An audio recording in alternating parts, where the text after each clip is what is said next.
So into H4 is the LR. So this time, i-calculate na to ang mass sa N2 with the number of moles na ito nakuha from 4.62 moles of N2.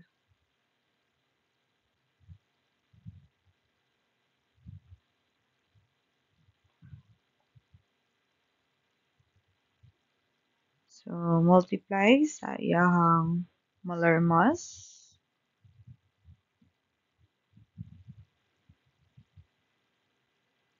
So, we have 131 grams of N sub 2. So, mo ni ang iyahang mass with the limiting reactant.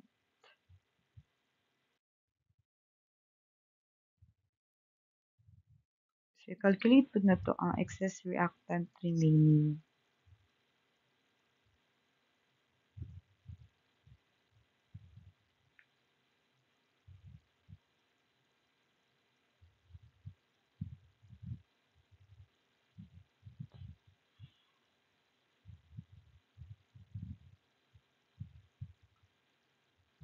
Okay. So, unsa naman ni siya? So, calculate the grams of unreacted N2O4. So, naamay nabilin na ang excess reactant kay katumang N2O4. So, tao na to.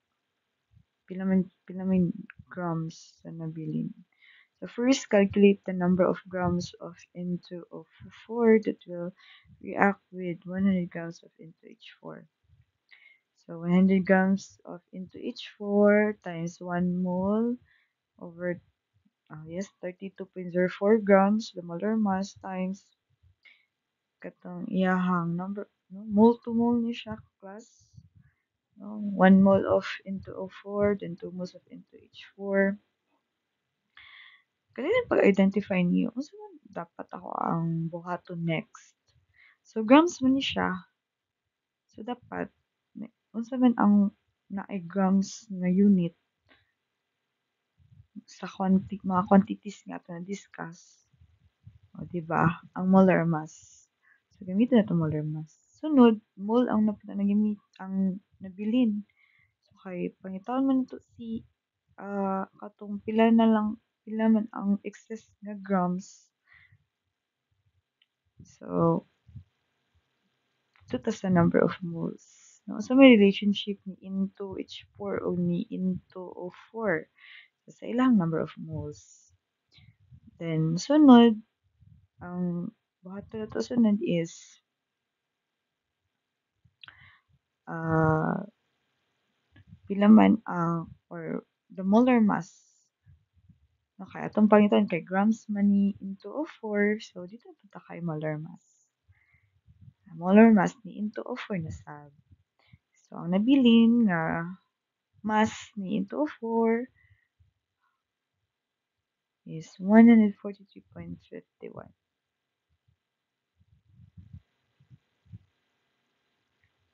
I know. Yung nabilin. This is ang nagamit. Ang nagamit. So, pila may nabilin. So, i-minus ninyo og 200. So, ang nabili ni into 4, itong wala nagamit is 56.49.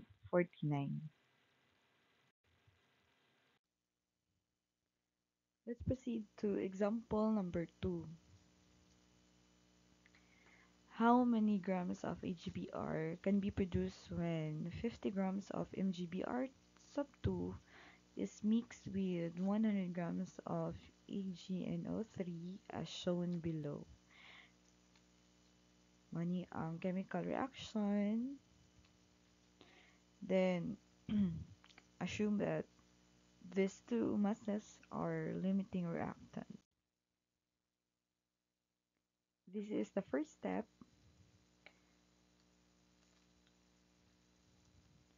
Fifty grams of MgBr2 times, asa nito siya i-multiply? Yes, no, sa molar mass niya. MgBr2, so pila man ka grams. 184.10 grams of MgBr sub 2 per 1 mole. So, sa the next step. So, ang nabilin na lang man nga unit is mole. So, sa next step, yun, no? Unsa man ang mole-to-mole relationship ni MgBr sub 2 kang product AgBr. So, pila man ka mole si MgBr? 1, no, 1, then 2 kay AgBr. Then, pwede ta dito ara ta mag-stop, no, sa number of moles. Then, makita na nato kung asa ang lower siya ang limiting reactant. Pero there is example 2, matatong di ba sa example 1? Mole na taman. So, sa example 2, gikuha pa ang pila man ka grams ang mass ni AgBr kung naay 50 grams of MgBr sub 2. So, pwede ito diri mag-stop, no? Pwede ra jud kaayo. Depende na siya sa problem. Kung mangutan na siya nga pila man ang grams ni or mass ni AgBr kung 50 grams of MgBr2. So, kuha na to iyang grams. Pero kung ningon na siya nga pila ang moles, mole ra pud taman. So, pwede ta mag-stop diri. So, kani kuha pa nato ang pila man ang mass in grams ni AgBr. Gets? Sige. So, sa ito pagkuha. So, kani siya class, this one, kani siya. This is the molar mass of AgBr. So, basta nalibog mo nga naman po sa taas si G or si grams. Kung diri wala man. No, naman siya sa baba. Yun naman. So, class, kay, di ba, tawa ninyo, 2 moles of AgBr. So, nasa numerator si AgBr, ang mole. So, dapat, i-multiply na to siya nga ang iyahang denominator is mole, kay para, ma-divide na to ang duha. Mole divided by mole is equal to, yes, 1. So, after to multiply, nakuha tag 102.01 grams of AgBr. Sunod kay AgNO3 na punta. Yun, no? Pila yang grams given, pila yang molar mass ni AgNO3.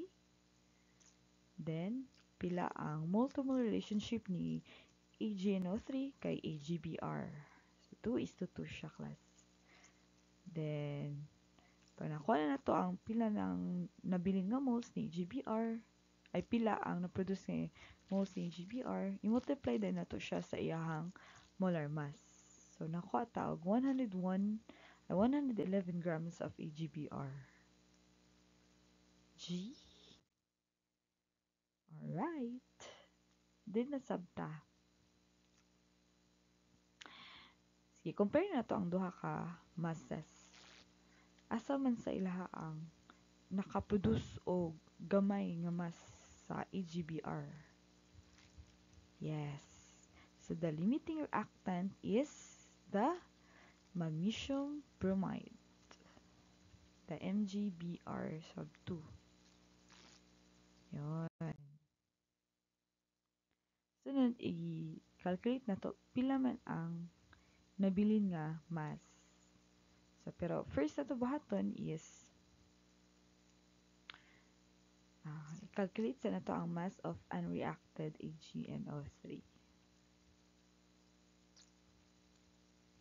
Yun. So, we have 50 grams of MgBr2. So, di ba mo ni ato ang limiting reactant. I-multiply na to siya sa iyahang molar mass. Tapos, mole-to-mole relationship niya sa iyang isika reactant nga si AgNO3.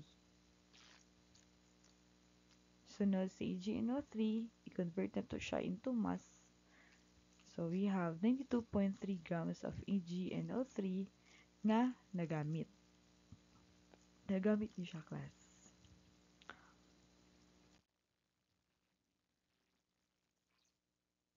So, pila may nabilin? Kinagamit pa ng 92.3, ang nabili na lang from 100 is 7.7. So, mo na ang sa excess reactant. So, I hope nga i-try po ninyo, no, o solve sa inyong mga balay. Okay, para i-try po ninyo. Pila may kabalo, kung kabalo na ba jud mo or nasabtan ba ninyo ang limiting reactant. So, diha lang tama na to ang exam. So, dili kalimtan nga mo review sa ato ang topic, no, kay ubay-ubay pud bibi tong topics ako ay sa preliminary may jud no naka discuss tagtarong. So from converting no moles, uh, oh, converting mole to atom, no, tapos molar mass na percent composition ta, tapos naging empirical formula sa paganito. Oh, yun. Kato dahil yung mole to mole, mass to mass, relationship or mass to mole, relationship sa balance equation. Tapos, this one, limiting reactant. So, ang type of test is multiple choice and, of course, problem solving. Nandito na mawala ang problem solving.